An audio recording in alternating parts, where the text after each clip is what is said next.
Hello students, इस video में हम अप्रैल 2023 में कैसे पेपर आया था वो देखने वाले हैं।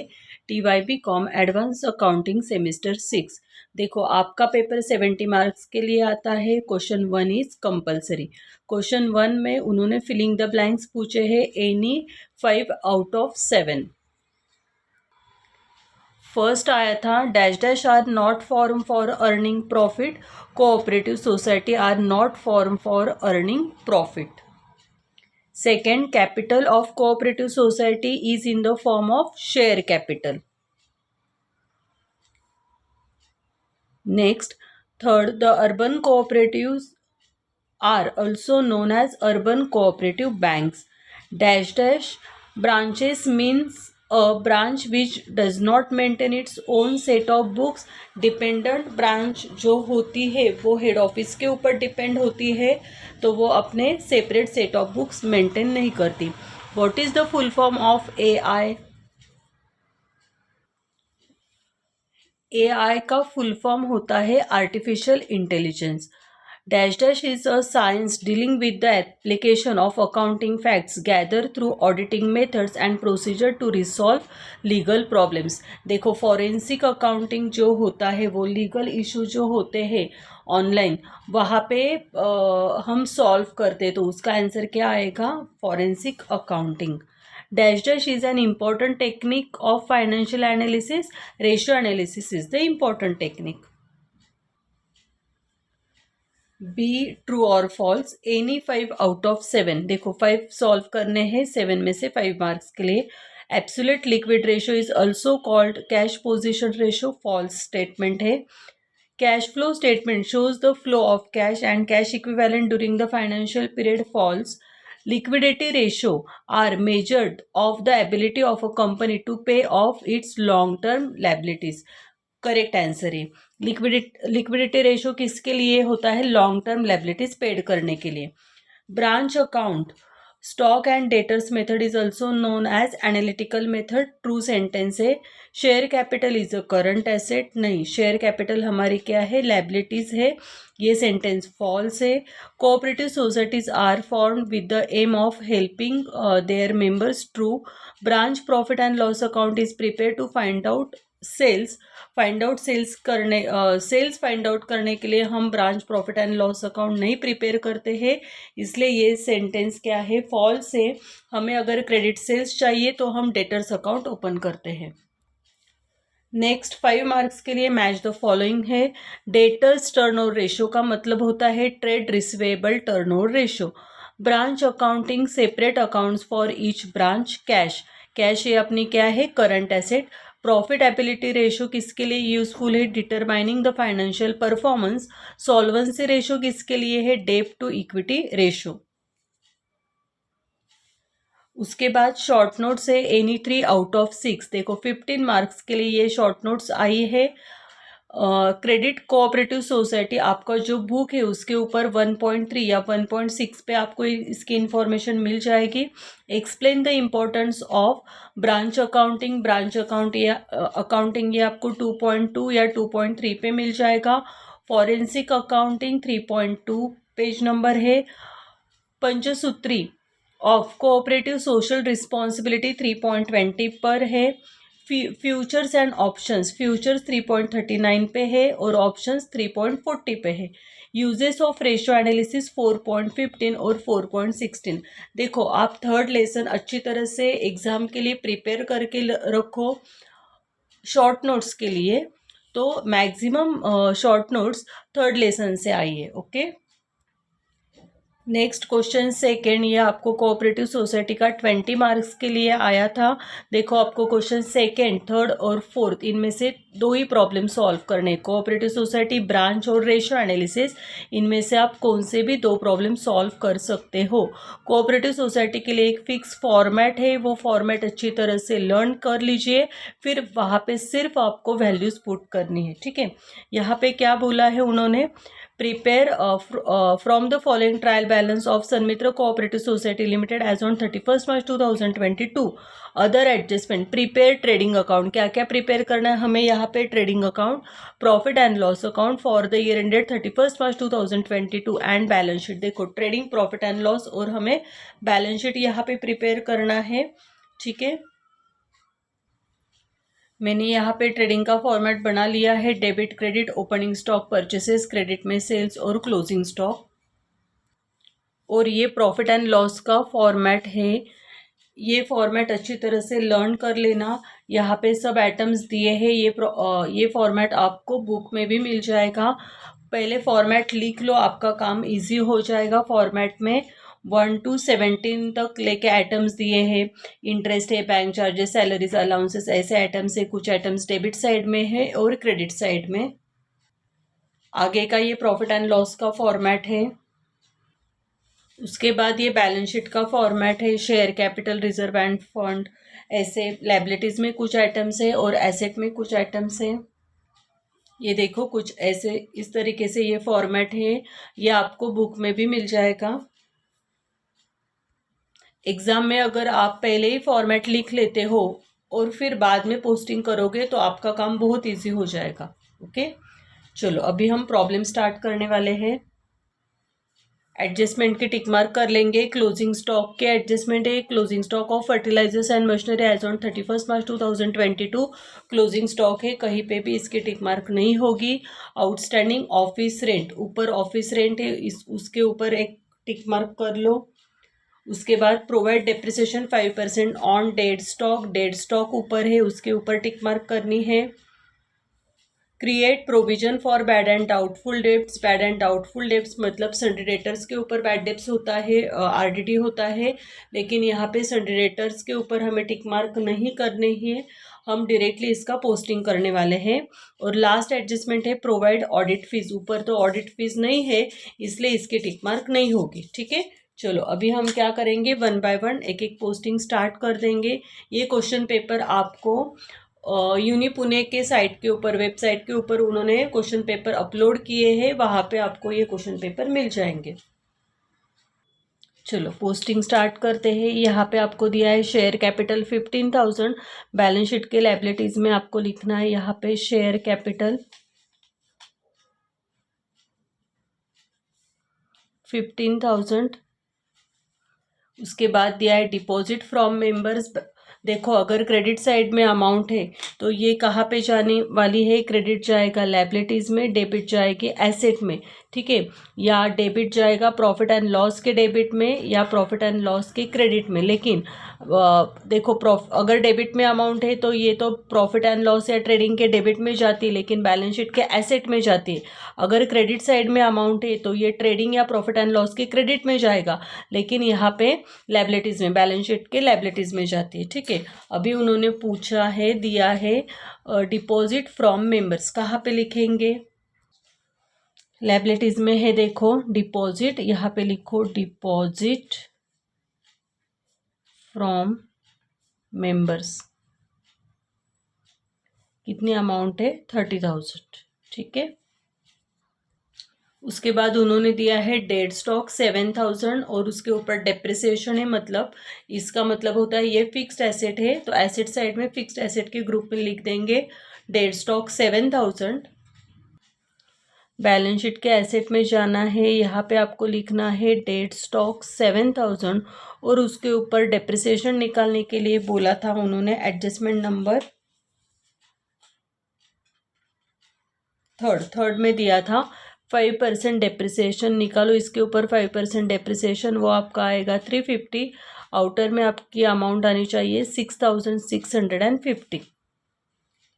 अभी डेप्रिसिएशन का सेकेंड इफेक्ट कहाँ पे होता है, प्रॉफिट एंड लॉस के डेबिट साइड में।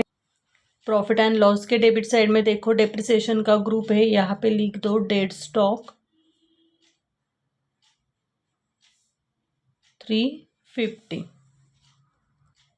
देखो उसके बाद उन्होंने दिया है printing and stationery 1,000। Printing and stationery ये प्रॉफिट एंड लॉस का आइटम है, प्रॉफिट एंड लॉस में, प्रॉफिट एंड लॉस के फॉर्मेट में मिल जाएगा। ऑलरेडी हमने यहाँ पे लिखा है, सिर्फ वैल्यू आपको पुट करनी है 1,000। देखो नेक्स्ट उन्होंने दिया है investment in shares of district cooperative bank 25,000 और investment in shares of cooperative purchases and sales society. इसका ये 12,000 ये भी इन्वेस्टमेंट है और ये भी इन्वेस्टमेंट है। इन्वेस्टमेंट कहाँ पे जाता है? बैलेंस शीट के एसेट में। दोनों आइटम्स हम एसेट में लिख देंगे। बैलेंस शीट के एसेट में यहाँ पे लिख देना इन्वेस्टमेंट के नीचे। इन्वेस्टमेंट कहाँ पे की है? Shares of district cooperative bank. कितनी अमाउंट है? 25,000। और कहाँ पे इन्वेस्टमेंट की है उन्होंने? Investment in shares of cooperative purchases and sales society 12,000 rupees. ठीक है, दो टाइप की इन्वेस्टमेंट उन्होंने की है। उसके बाद उन्होंने दिया है loan from bank unsecured. Loan है तो क्रेडिट साइड में अमाउंट है, बैलेंस शीट के लायबिलिटीज में जाएगा। अनसिक्योर्ड लोन के ग्रुप में आपको लिखना है लोन फ्रॉम बैंक, क्योंकि अनसिक्योर्ड ही दिया है उन्होंने। लोन फ्रॉम बैंक, अमाउंट है इसकी 31,000।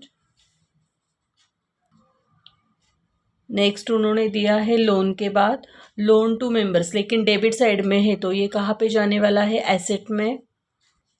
बैलेंस शीट के एसेट में लोन्स एंड एडवांसेस, यहाँ पे लिख दो लोन टू मेंबर्स। देखो डेबिट क्रेडिट के ऊपर डिपेंड है। अगर डेबिट में है तो बैलेंस शीट के एसेट में इफेक्ट होगा, क्रेडिट में अमाउंट है तो बैलेंस शीट के लायबिलिटीज में ये इफेक्ट हो जाएगा। लोन टू मेंबर्स की अमाउंट है 45,000। लोन के बाद उन्होंने दिया है interest earn on loan given to members. Members को हमने लोन दिया था, उसके ऊपर हमें इंटरेस्ट अर्न मतलब मिला है। क्रेडिट साइड में अमाउंट है, प्रॉफिट एंड लॉस का आइटम है, इसलिए प्रॉफिट एंड लॉस के क्रेडिट में जाएंगे। क्रेडिट में यहाँ पे लिख दो, कहाँ दिया है उन्होंने? Interest earn on loan. देखो लोन्स एंड एडवांसेस, इसके आगे लिखना है आपको 15,000। ठीक है, नेक्स्ट है purchases of fertilisers and machinery 1,20,000 और sales of fertilisers and machinery 1,50,000। ये दोनों ही आइटम कहाँ पे जाने वाले हैं? ट्रेडिंग में जाएंगे। ट्रेडिंग के डेबिट में आपको यहाँ पे लिखना है purchases of fertilisers and machinery, amount है 1,20,000। और सेल्स दिए हैं उन्होंने sales of fertilisers and machinery, amount है 1,50,000। ओके,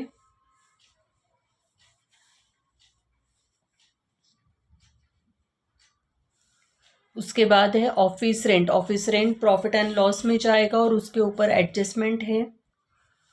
प्रॉफिट एंड लॉस के ग्रुप में रेंट रेट्स टैक्सेस के ग्रुप में यहाँ पे लिख देंगे हम ऑफिस रेंट। इनर कॉलम में आपको लिखना है 9,000 और उन्होंने एडजस्टमेंट दी है सेकेंड आउटस्टैंडिंग ऑफिस रेंट। मतलब क्या हो जाएगा? ये आउटस्टैंडिंग है 3,000, आउटर में कितनी अमाउंट आने वाली है? 12,000। ठीक है, जो भी कुछ आउटस्टैंडिंग होता है वो ऐड होता है। अगर डेबिट में ऐड होता है तो यहाँ का इफेक्ट कहाँ पे जाने वाला है? अगर डेबिट साइड में आपका ऐड होगा तो इसका इफेक्ट जाएगा लायबिलिटीज में। क्रेडिट में ऐड होगा तो इसका इफेक्ट कहाँ पे जाएगा? एसेट में। अभी तो ये डेबिट में ऐड हुआ है आउटस्टैंडिंग, तो हम लायबिलिटीज में जाएंगे, लेकिन लायबिलिटीज के कौन से ग्रुप में हमें लिखना है? करंट लायबिलिटीज और प्रोविजन के ग्रुप में सब आउटस्टैंडिंग के इफेक्ट आएंगे जो प्रॉफिट एंड लॉस के डेबिट में आए हैं। ठीक है, मतलब डेबिट साइड में जो भी ऐड करेंगे यहाँ पे आपको लिखना है आउटस्टैंडिंग ऑफिस रेंट। आउटस्टैंडिंग होता है, पेएबल होता है। आउटस्टैंडिंग ऑफिस रेंट कितना दिया है उन्होंने? 3,000। उसके बाद ऑफिस सैलरीज, ट्रैवलिंग एक्सपेंसेस, ये दोनों ही आइटम कहाँ पे जाने वाले हैं? प्रॉफिट एंड लॉस में। देखो सैलरीज एंड अलाउंसेस के नीचे हम लिखेंगे ऑफिस सैलरीज, अमाउंट है 8,000। उसके बाद ट्रैवलिंग एक्सपेंसेस, यहाँ पे आपको लिख देना है ट्रैवलिंग एक्सपेंसेस के आगे अमाउंट है 1500। ठीक है। नेक्स्ट उन्होंने दिया है कैरेज एंड फ्राइट। कैरेज और फ्राइट ये दोनों आइटम प्रॉफिट एंड ट्रेडिंग के डेबिट में जाएंगे। ट्रेडिंग के डेबिट में आपको लिखना है टू कैरेज अमाउंट है 1300 और टू फ्राइट अमाउंट है 1900। देखो नेक्स्ट, बैंक बैलेंस इन करंट अकाउंट। बैंक बैलेंस है मतलब ये आपके एसेट है, ये एसेट में जाएगा। यहाँ पे कैश और बैंक बैलेंस में यहाँ पे लिखना है bank balance in on current account. Current account में आपका बैलेंस है 45,600। ठीक है। उसके बाद दिया है उन्होंने बैंक इंटरेस्ट। डेबिट साइड में अमाउंट है इसलिए प्रॉफिट एंड लॉस के डेबिट में जाएगा। प्रॉफिट एंड लॉस के डेबिट में इंटरेस्ट, देखो अगर डेबिट इंटरेस्ट और इंटरेस्ट रिसीव डेबिट में अमाउंट है प्रॉफिट एंड लॉस के तो डेबिट में पोस्टिंग करो, क्रेडिट में अमाउंट है तो क्रेडिट में पोस्टिंग करो। बैंक इंटरेस्ट कहाँ पे जाएगा, यहाँ पे लिख दो डेबिट साइड में 8300। उसके बाद उन्होंने दिया है रिजर्व फंड। रिजर्व फंड के ग्रुप में जाएगा रिजर्व फंड 59,000। उसके बाद दिया है उन्होंने cash in hand. Cash in hand balance sheet के एसेट में कैश के ग्रुप में जाने वाली है 4,400। और लास्ट में उन्होंने दिया है अदर एसेट्स। अदर एसेट हम क्या कर लेंगे, करंट एसेट में लिख देंगे। करंट एसेट के ग्रुप में लिख दो अदर एसेट्स, अमाउंट है 10,000। ठीक है। यहाँ पे आपका ट्रायल बैलेंस कंप्लीट हो गया है। अभी हम एडजस्टमेंट देखने वाले हैं। एडजस्टमेंट में देखो क्लोजिंग स्टॉक के एडजस्टमेंट बाकी है। क्लोजिंग स्टॉक उन्होंने दिया है फर्टिलाइजर्स एंड मशीनरी का 20,000। क्लोजिंग स्टॉक का इफेक्ट होता है ट्रेडिंग के डेबिट में और बैलेंस शीट के एसेट में। ठीक है। ट्रेडिंग के क्रेडिट में आपको लिखना है क्लोजिंग स्टॉक ऑफ फर्टिलाइजर्स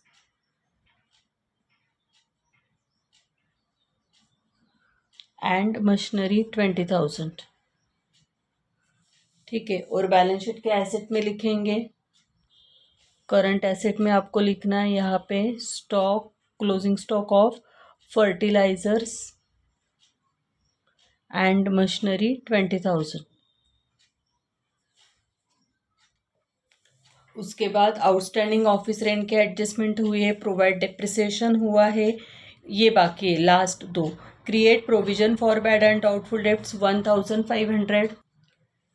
देखो पहले हम डेटर से माइनस करते थे लेकिन अभी हम डेटर से माइनस नहीं करते, इसको बैलेंस शीट के लायबिलिटीज में रिजर्व फंड के ग्रुप में लिख देना है आपको provision for bad and doubtful debts. कितने अमाउंट है 1,500। पहले हम क्या करते थे, डेटर से माइनस करते थे, तो अभी आपको यहाँ पे लिखना है। और second effect profit and loss के डेबिट में जाएगा। देखो यहाँ पे दिया है bad debts return of provision, वहाँ पे आपको लिख देनी है अमाउंट 1,500। ठीक है। और लास्ट एडजस्टमेंट थी प्रोवाइड फॉर ऑडिट फीस। अभी हमारे पास ऑडिट फीस नहीं है। अगर ऑडिट फीस हमारे पास होती तो उसका इफेक्ट हम क्या करते, ऑडिट फीस में ऐड करते, लेकिन अभी तो नहीं है। तो फिर हम प्रॉफिट एंड लॉस में ऑडिट फीस के ग्रुप में लिख देंगे आउटस्टैंडिंग ऑडिट फीस। प्रोविजन की है मतलब आउटस्टैंडिंग है, आउटस्टैंडिंग ऑडिट फीस है आपकी 600। ठीक है। और सब आउटस्टैंडिंग के इफेक्ट कहाँ पे जाते हैं, बैलेंस शीट के लायबिलिटीज में। लायबिलिटीज में कहाँ पे जाने वाले हैं, करंट लायबिलिटीज। लायबिलिटीज के ग्रुप में लिख दो यहाँ पे आउटस्टैंडिंग ऑडिट फीस 600। ठीक है। आपका प्रॉब्लम कंप्लीट हो गया। अभी हम प्रॉब्लम को टैली करेंगे। ट्रेडिंग क्लोज करना है। ट्रेडिंग की क्रेडिट साइड की टोटल है 1,70,000। डेबिट में लिखो 1,70,000। 170 से ये सब माइनस करो, 1,70,000 माइनस 1,20,000 माइनस 1,300, 120,300,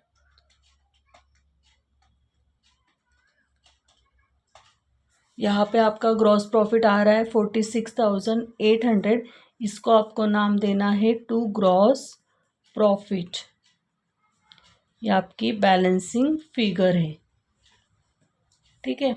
ग्रॉस प्रॉफिट का इफेक्ट कहाँ पे होता है? प्रॉफिट एंड लॉस के क्रेडिट साइड में लिख देना। प्रॉफिट एंड लॉस के क्रेडिट में आपको लिखना है यहाँ पे ग्रॉस प्रॉफिट कितनी अमाउंट थी? 46,800, ठीक है। चलो अभी इसका डिफरेंस निकालेंगे। यहाँ पे दो ही अमाउंट है, 46,800 और 15,000। टोटल करो, 46,800 और 15,000 की टोटल आ रही है आपकी 61,800। टोटल आ गई आपकी 61,800। यहाँ पे लिखेंगे 61,800। अभी हमें डिफरेंस निकालना है। जो डिफरेंस आएगा वो हमारा आ जाएगा नेट प्रॉफिट, ठीक है। डेबिट की टोटल करेंगे 8,300 plus 8,000 plus 1,500 plus 12,000 plus 1,000 plus 600 plus 1,500 plus 350, 33,250 minus करो 61,800। डिफरेंस आपका आ रहा है 28,550। यह आपका हो गया नेट प्रॉफिट। बैलेंस शीट के लायबिलिटीज में प्रॉफिट एंड लॉस के ग्रुप में लास्ट में देखो लिखना है नेट प्रॉफिट 28,550। अभी आपको बैलेंस शीट टैली करना होगा। देखो बैलेंस शीट के लायबिलिटीज में फर्स्ट है 15,000, रिजर्व फंड 59,000, 31,000,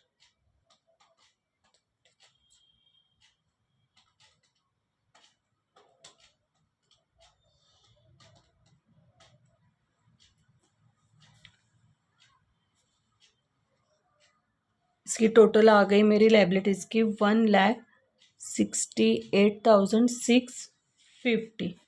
चलो अभी एसेट की करेंगे। एसेट साइड की भी टोटल सेम आ रही 1,68,650। यहाँ पे हमारा फर्स्ट प्रॉब्लम कंप्लीट हो गया। क्वेश्चन थर्ड, ये हमें analysis of financial statement account से आया था। देखो यहाँ पे प्रॉफिट एंड लॉस अकाउंट दिया है, ये ट्रेडिंग है और ये प्रॉफिट एंड लॉस। ट्रेडिंग में opening stock, purchases, carriage inward, gross profit. Credit में sales, closing stock. Operating expenses, non operating expenses, gross profit, non operating income. और यहाँ पे नेट प्रॉफिट कितना है आपका? 2,60,000। उसके बाद बैलेंस शीट है। बैलेंस शीट में capital, reserve, profit and loss, other current liabilities, bills payable. Asset में land and building, plant and machinery, stock, debtors, cash at bank और बिल्स रिसीवेबल। यहाँ पे हमें gross profit ratio, net profit ratio, stock turnover ratio, current ratio और liquid ratio find out करने। ये पूरा formula base है। आपको फॉर्मूला में वैल्यू पुट करके सॉल्व करना है और कुछ कमेंट्स भी लिखने होते हैं, ठीक है। ये 20 मार्क्स के लिए आपको एग्जाम में आता है। पहले तो हम निकालेंगे ग्रॉस प्रॉफिट रेशो। देखो ग्रॉस प्रॉफिट रेशियो का हमारा फॉर्मूला है gross profit upon sales into 100। Problem में ग्रॉस प्रॉफिट हमें 4,40,000 और सेल्स 9,50,000 दिया है, वैसे सॉल्व करेंगे। उसके बाद उन्होंने नेट प्रॉफिट रेशियो पूछा था, तो नेट प्रॉफिट हमारे पास 2,60,000 है और हमारा सेल्स क्या है 9,50,000। वो वैल्यू पुट करके हम वैल्यूज निकालेंगे। फर्स्ट था gross profit ratio.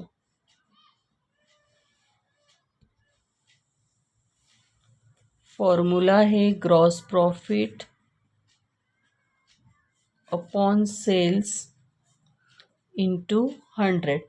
Gross profit है हमारे पास 4,40,000 डिवाइडेड बाय सेल्स कितना है, टोटल सेल्स कैश और क्रेडिट मिला के 9,50,000 50,000 इंटू 100 करो कैलसी के ऊपर।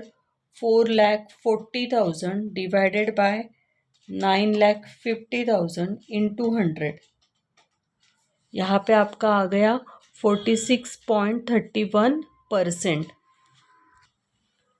सेकेंड फॉर्मूला है net profit ratio. Net profit का रेशो का फॉर्मूला है net profit upon sales into 100। Net profit problem में दिया है उन्होंने 2,60,000 डिवाइडेड बाय हमारा सेल्स कितना है 9,50,000 इंटू 100 करो। 2,60,000 डिवाइडेड बाय 9,50,000 इंटू 100 कितना आ गया 27.36%। थर्ड फॉर्मूला है स्टॉक टर्नओवर रेशो। इसका फॉर्मूला है cost of sales upon average stock into 100। Okay,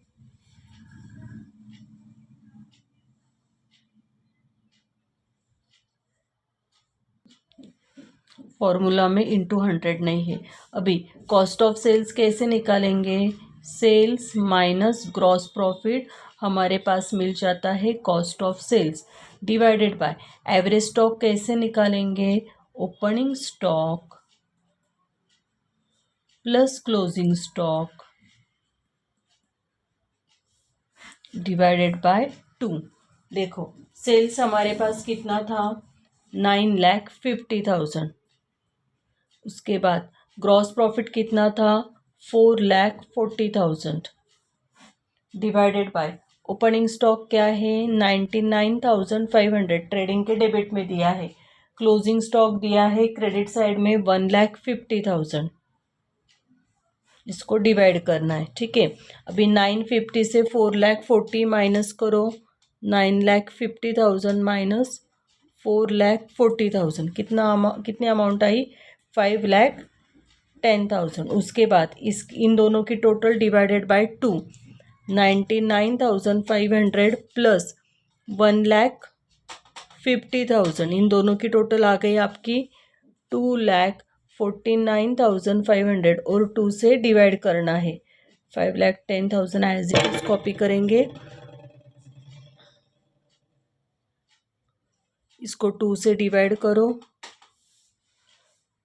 amount I 1,24,750। अभी 5,10,000 डिवाइडेड बाय 1,24,750 कितनी अमाउंट आई 4.08 टाइम्स।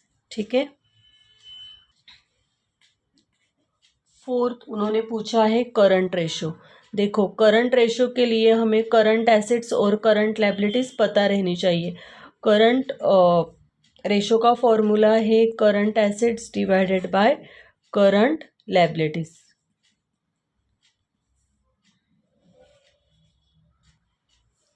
नीचे से देखेंगे बिल्स रिसीवेबल, कैश और डेटर्स और स्टॉक, ये हमारी करंट एसेट है।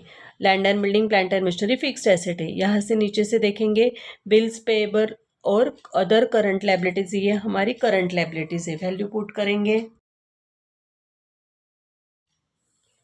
करंट एसेट के लिस्ट में यहाँ पे आएगा stock, debtors, cash, bills receivable, और करंट लायबिलिटीज़ के लिस्ट में अदर करंट लायबिलिटीज़ और बिल्स पेएबल, इन सब की टोटल करनी है। तो करंट एसेट की टोटल आ रही 2,60,000, करंट लायबिलिटीज़ की टोटल आ रही 1,30,000। 260 को 130 से डिवाइड कर दो तो आपका करंट रेशो आ जाएगा 2 times. Liquid ratio find out करना है। लिक्विड रेशो का फॉर्मेट है liquid assets divided by liquid liabilities. Liquid assets कैसे निकालेंगे, करंट एसेट्स माइनस स्टॉक, और लिक्विड लायबिलिटीज कैसे निकालेंगे, current liabilities minus bank overdraft. Current asset की टोटल लास्ट फॉर्मूला में कितनी आई थी 2,60,000, तो 260 से अगर हम स्टॉक 1,50,000 माइनस करेंगे तो यहाँ पे आंसर आ रहा है 1,10,000। उसके बाद करंट लाइबिलिटीज़ की टोटल थी हमारी 1,30,000 और बैंक ओवरड्राफ्ट तो नहीं है प्रॉब्लम में, इसलिए 1,10,000 को 1,30,000 से डिवाइड करेंगे तो हमारा लिक्विड रेशो आ जाएगा 0.84%। फोर्थ प्रॉब्लम ब्रांच अकाउंट का है। Maharaja limited Pune has a branch at Satara. The goods are invoice to branch so as to show a profit 30% on invoice price. Invoice price के ऊपर 30% आपको लोड निकालना है। इनवॉइस प्राइस का मतलब होता है सेलिंग प्राइस। देखो यहाँ पे stock, debtors, goods send to branch, goods return, credit sales, cash sales, goods return, cash from debtors, discount allowed, allowances to debtors, bad debts, cash sent to branch, salaries, rent and taxes और shortage, ये सब आपको दिया है। Calculate profit and loss account. Profit और loss made by branch by preparing. क्या क्या prepare करने के लिए बोला है उन्होंने? ब्रांच स्टॉक अकाउंट प्रिपेयर करो, ब्रांच डेटर्स प्रिपेयर करो, ब्रांच एक्सपेंसेस और ब्रांच एडजस्टमेंट अकाउंट्स प्रिपेयर करने हैं। Are to be open stock and debtor system. Stock and debtor system का मतलब होता है जहाँ पे स्टॉक और डेटर से दोनों अकाउंट्स हम मेंटेन करते हैं उसको हम बोलेंगे स्टॉक एंड डेटर सिस्टम। मैंने यहाँ पे स्टॉक अकाउंट ओपन किया है। डेबिट और क्रेडिट, ओपनिंग बैलेंस डेबिट में आएगा, क्लोजिंग बैलेंस क्रेडिट में आएगा। उसके बाद branch debtors, opening balance debit में, क्लोजिंग बैलेंस क्रेडिट में आएगा। हमेशा ओपनिंग बैलेंस डेबिट में, क्लोजिंग बैलेंस क्रेडिट में आता है। डेटर्स के डेबिट में क्रेडिट सेल्स आता है। बाकी के सारे आइटम डेटर्स के क्रेडिट में आते हैं, जैसे अलाउंसेस है, डिस्काउंट है, कैश रिसीव्ड है, बैड डेब्ट्स है। इसके मैंने बहुत हेल्पफुल वीडियो बनाए हैं। आप एक बार प्लेलिस्ट चेक कर लो, वहाँ पे आपको ब्रांच अकाउंट के सब प्रॉब्लम अच्छी तरह से मैंने सॉल्व करके दिए हैं वहाँ पे, ठीक है। तो डेटर्स के क्रेडिट में allowances, discount, cash received, bad debts, maximum items debtors के क्रेडिट में आते हैं। उसके बाद है ब्रांच एक्सपेंसेस। जैसे हम प्रॉफिट एंड लॉस को पोस्टिंग करते हैं वैसे ब्रांच एक्सपेंसेस में आएगा। लास्ट उन्होंने दिया है branch adjustment account. Branch adjustment में सब आपके लोड आने वाले हैं, ठीक है। स्टॉक और डेटर्स का ओपनिंग बैलेंस दिया है। स्टॉक के डेबिट में ओपनिंग लिख देंगे, डेटर्स के डेबिट में, स्टॉक के डेबिट में टू बैलेंस ब्रॉट डाउन के आगे लिखो 12,000 और डेटर्स का ओपनिंग बैलेंस उन्होंने दिया है 6,200। अगर हमारे पास ब्रांच अकाउंट होता तो ब्रांच के डेबिट में भी ये पोस्टिंग हो जाता। उसके बाद है goods send to branch. Branch को गुड्स सेंड किया है, हमारे पास ब्रांच अकाउंट नहीं है, ब्रांच अकाउंट के डेबिट में इफेक्ट होता। लेकिन अभी हमारे पास स्टॉक अकाउंट है तो यहाँ पे स्टॉक आने वाला है तो स्टॉक के डेबिट में आएगा। और गुड्स रिटर्न बाय ब्रांच, ये हमने गुड्स रिटर्न किया है, ये हमारा ब्रांच के क्रेडिट में आता है। हमारे पास अभी स्टॉक अकाउंट है इसलिए हम स्टॉक के क्रेडिट में लिख देंगे। स्टॉक के डेबिट में आपको लिखना है टू गुड्स सेंट। कितनी अमाउंट है गुड्स सेंट की? 35,000। उसके बाद है बाय गुड्स रिटर्न। कितनी अमाउंट है गुड्स रिटर्न की? 1,000, ठीक है। क्रेडिट सेल्स है और कैश सेल्स है। क्रेडिट सेल्स और कैश सेल्स यहाँ पे दोनों भी स्टॉक के क्रेडिट में आने वाले। आप क्रेडिट पे गुड्स सोल्ड करो या कैश पे गुड्स सोल्ड करो, वो तो गुड्स जाने ही वाला है, इसलिए स्टॉक तो कम ही होगा, इसलिए वो स्टॉक के क्रेडिट में आ जाएगा, ठीक है ना। स्टॉक के क्रेडिट में आपको लिखना है बाय क्रेडिट सेल्स 21,000, ठीक है। बाय कैश सेल्स कितनी अमाउंट है? 20,000, ठीक है। अभी क्रेडिट सेल्स और कहाँ पे आता है? डेटर्स के डेबिट में आपको लिखना है टू क्रेडिट सेल्स। और कैश सेल्स कहाँ पे आएगा? कैश सेल्स जाएगा आपका डेटर्स के सॉरी ब्रांच के क्रेडिट साइड में, लेकिन अभी यहाँ पे ब्रांच अकाउंट नहीं है। नेक्स्ट है goods return by customer. Customer का मतलब होता है डेटर्स। डेटर्स में इफेक्ट जाएगा, डेटर्स के क्रेडिट में। कैश फ्रॉम डेटर्स, ये भी डेटर्स के क्रेडिट में जाएगा। डिस्काउंट अलाउड टू डेटर्स, ये भी डेटर्स के क्रेडिट में जाएगा। अलाउंसेस भी डेटर्स के क्रेडिट में जाएंगे और बैड डेब्ट्स भी डेटर्स के क्रेडिट साइड में जाने वाले हैं। डेटर्स के क्रेडिट में लिखो बाय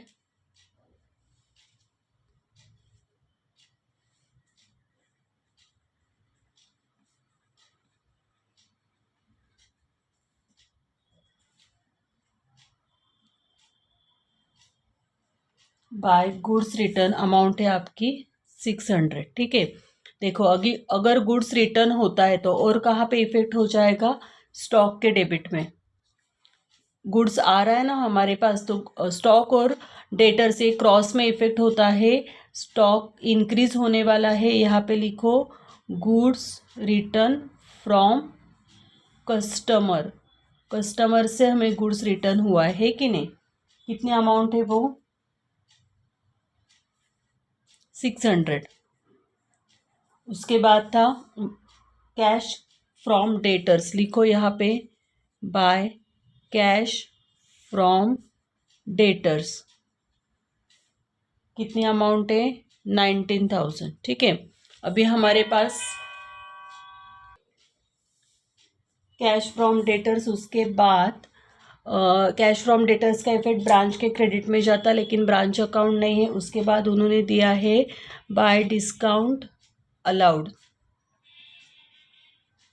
डिस्काउंट अलाउड है हमारे पास 300। उसके बाद दिया है उन्होंने बाय अलाउंसेस, अलाउंसेस है हमारे पास 200।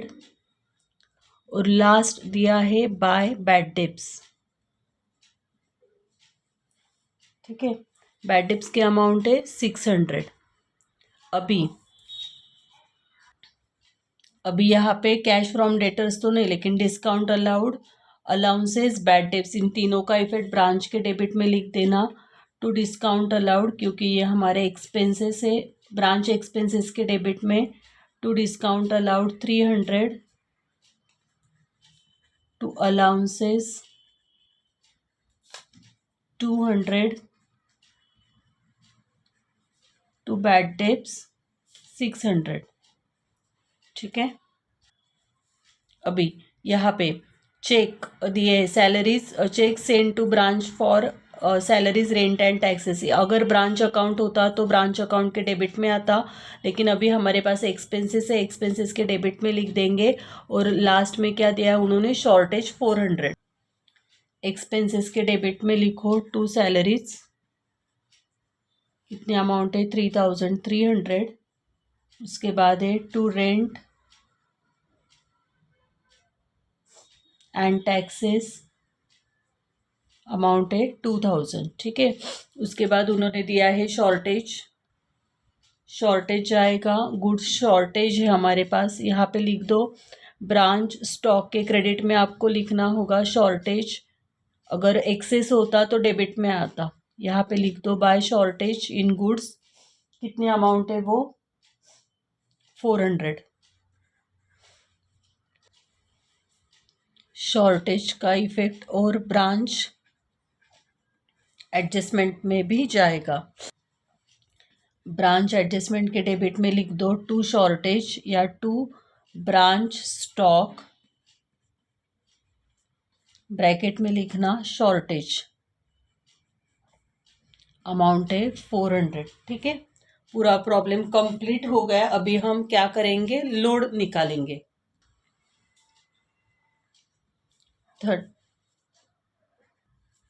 30% ऑन इनवॉइस प्राइस के लिए लोड निकालना है। इनवॉइस प्राइस का मतलब होता है selling price, inflated price, market price, ऐसे अलग अलग नाम आपको एग्जाम में आ सकते हैं। हमारा फॉर्मूला है selling price equal to cost price plus profit. हम invoice price, on invoice price बोला है, इसका मतलब इनवॉइस प्राइस को हम 100 कंसिडर करने वाले हैं। Selling price equal to cost price plus profit, selling price आ गई 100 और कॉस्ट प्राइस कितनी आएगी 70। 100 से 30 माइनस करेंगे तो 70 आ जाएगा।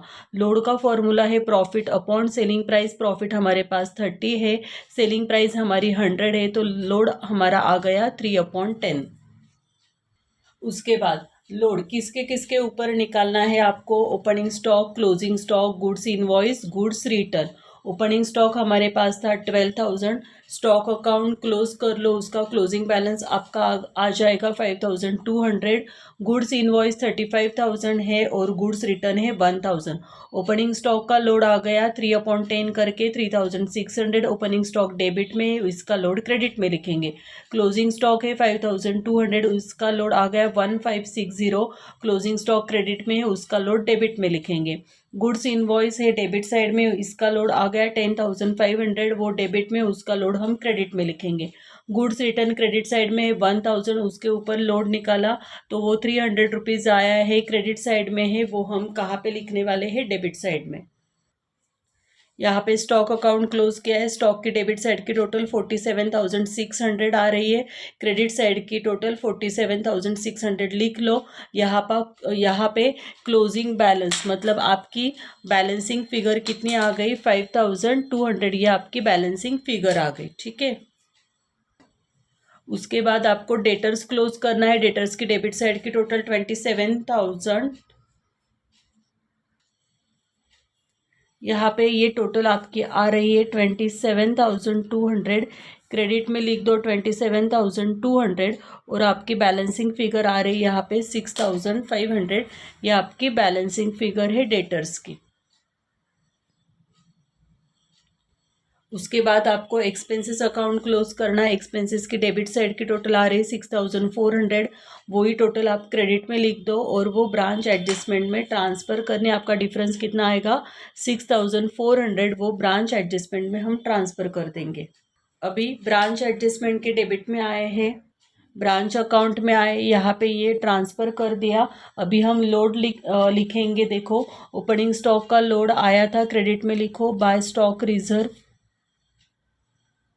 और ये लोड आपका आया था 3600। ठीक है, क्लोजिंग स्टॉक का लोड आपको डेबिट साइड में लिखना है, टू स्टॉक रिजर्व, और वो लोड आया 1560। उसके बाद गुड्स इनवॉइस का लोड क्रेडिट में लिखो, by goods invoice 10,500। Goods return का लोड आपको डेबिट में लिखना है, टू गुड्स रिटर्न, इसका लोड आया है 300। ठीक है, अभी ये अकाउंट क्लोज करेंगे। यहाँ पे जो डिफरेंस आने वाला है उसको हम नाम देने वाले हैं टू ग्रॉस प्रॉफिट। ठीक है, या to general profit and loss ऐसे भी लिख सकते हैं। टोटल करेंगे, क्रेडिट साइड की आपकी टोटल आ रही है 3,600 प्लस 10,500, 14,100 टोटल लिख दो। यहाँ पे 14,100, यहाँ से माइनस करो 400, 6,400, 1560 और 300, कितना डिफरेंस आ गया, 5,440। ये आपकी बैलेंसिंग फिगर है। टोटल कितनी है, 14,100। ठीक है, ये ग्रॉस प्रॉफिट को हम चाहिए तो यहाँ पे net profit, profit and loss account ऐसे लिख दो, तो आपका डिफरेंस कितना आएगा, 5,440। ओके।